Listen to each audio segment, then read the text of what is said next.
Hello everyone, this is Ms. Gutzel speaking. In this video, I am going to explain the first part of the settings section in Google Classroom, class details.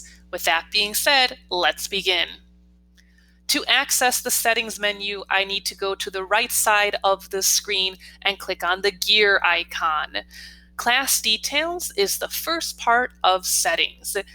In this section, I can update it as need be, and I can even remove information if necessary. Once I have made the changes that I need to make, all I have to do is click the Save button.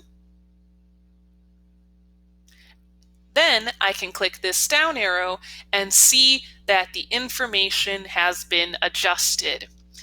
Thank you for watching, and I hope this video helped you grow in your knowledge of technology.